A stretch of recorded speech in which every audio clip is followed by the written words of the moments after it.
कि उनको आत्मसमर्पण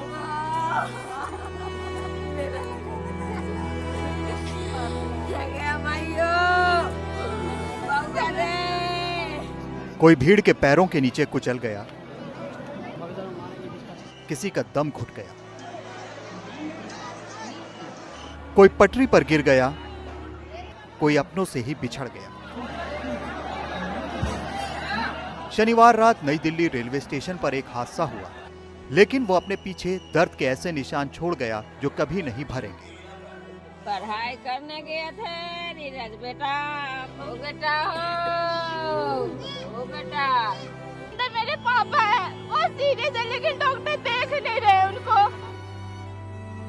मोबाइल का स्क्रीन भले ही टूट गया है, लेकिन तस्वीर बिल्कुल साफ है। ओपिल सिंह अपनी 7 साल की बेटी रिया के साथ दिख रहे हैं, लेकिन रिया अब इनके साथ नहीं है। स्टेशन पर जो भगदड़ मची, उसमें रिया की मौत हो गई। पिता का कहना है कि भीड़ ने उनकी बच्ची को कुचल दिया। मुआवजे के 10 लाख से उनकी बच्ची वापस नहीं आने वाली। ऊपर से जैसे 5-6 हजार आदमी नीचे आने लगे ना, तो लोग एक से ऊपर एक गिरते चले गए। लोग समझने का मौका नहीं मिला कि मतलब समझने का मौका मिला। मेरी लड़की को ना कीला कीले और उसके बाद जैसे उम्र लेके गए कलावती अस्पताल, उन्होंने कहा नहीं है, खत्म हो गए, आप थोड़ी देर पहले आए हो। तो मेरे 10 लाख तो मेरी बेटी को नहीं आ सकती। किस पिता को वो लगता होगा कि अपनी बेटी को आग दे।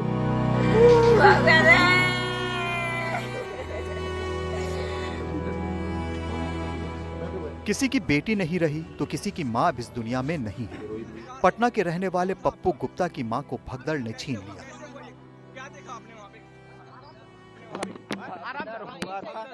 हाँ, उसी में वो दब गए। आराम से उनसे उनका मौत हो गया। किसकी मौत हो गई है? मेरी मम्मी थे।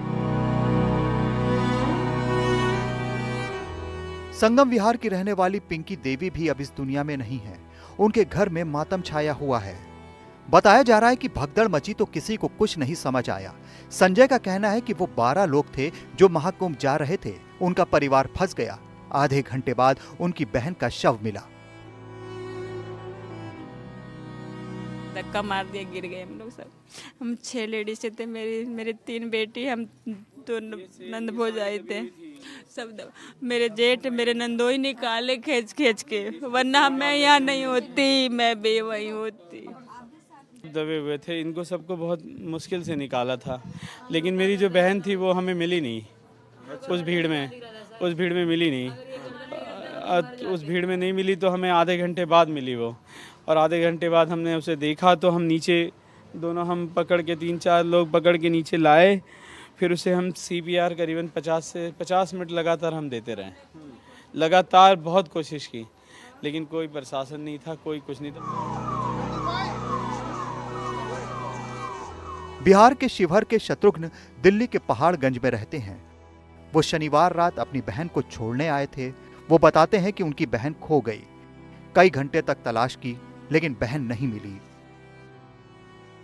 3 बजे तक खोजा, उसके बाद फिर मैं गया, फिर 5 बजे से फिर खोजने चालू कर दिया तो मिला नहीं। फिर पहाड़गंज थाने में गया तो वहाँ भी कंप्लेन, यहाँ फिर पुलिस चौकी है उसमें भी कंप्लेन कराया। वो बोल रहा है कि अभी कोई पता नहीं है।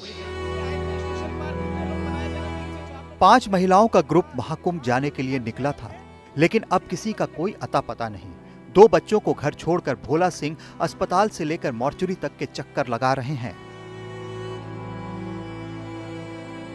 कल निकली थी 6 बजे प्रयागराज जाने के लिए, जो नई दिल्ली से उनका टिकट था, और उसी भागदौड़ में उनका स्विच ऑफ जा रहा है मोबाइल, कुछ पता नहीं चल रहा उनका।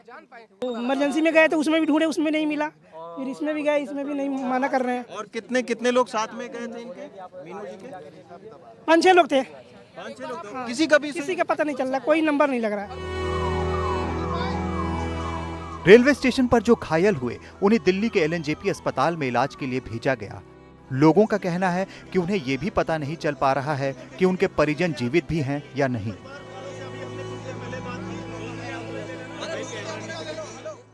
आदमी एक बैग हो गया कि उनको आत्मसमर्पण नहीं। अभी मेरा बॉडी अभी तो मुझे पता चला है, बॉडी लेने आई हूँ मैं। के साथ कितने लोग थे? 2, एक उनकी लड़की थी, उनकी दामाद थी। दिल्ली हादसे में जिन लोगों की मौत हुई उनमें कई लोग दूसरे राज्यों के भी रहने वाले थे।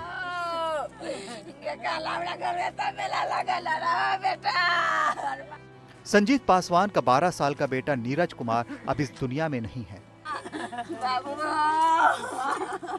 नीरज अपने चाचा इंद्रजीत पासवान और चाची के साथ गांव आने के लिए ट्रेन पकड़ने नई दिल्ली रेलवे स्टेशन गया था। नीरज का परिवार वैशाली जिले के डबैज गांव में रहता है। घटना की जानकारी गांव में मिलते ही कोहराम मच गया। किसके साथ आ रहा?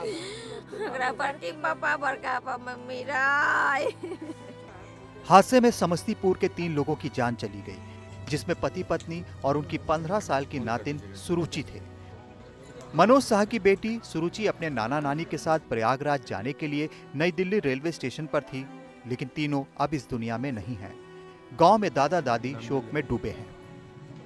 ये लोग यहाँ से गए थे दिल्ली, अपने जो इनका बेटा है वो दिल्ली में रहते हैं, तो वहीं कुंभ नहाने के क्रम में यहाँ से गए थे दिल्ली, और दिल्ली से कहे कि हम कुंभ जाएंगे नहाने के लिए। उसी बीच दिल्ली रेलवे स्टेशन पर अफरा तफरी यानी कि भगदड़ मच गया। उसी के दरमियान इन लोगों का डेथ हो गया। मेरे परिवार के तीन सदस्य थे, जो मेरे भाई का सास था, ससुर था और उनकी नतनी थी। देश की राजधानी के सबसे बड़े रेलवे स्टेशन पर मची भगदड़ ने लोगों को हैरान करके रख दिया है। घटना की जो तस्वीरें और वीडियो आए हैं वो बेचैन करने वाले हैं। कोई महाकुंभ में स्नान करने जा रहा था, कोई अपने घर जा रहा था, लेकिन चंद मिनटों में कुछ ऐसा हुआ कि कई परिवार उजड़ गए। Bureau report, NDTV India.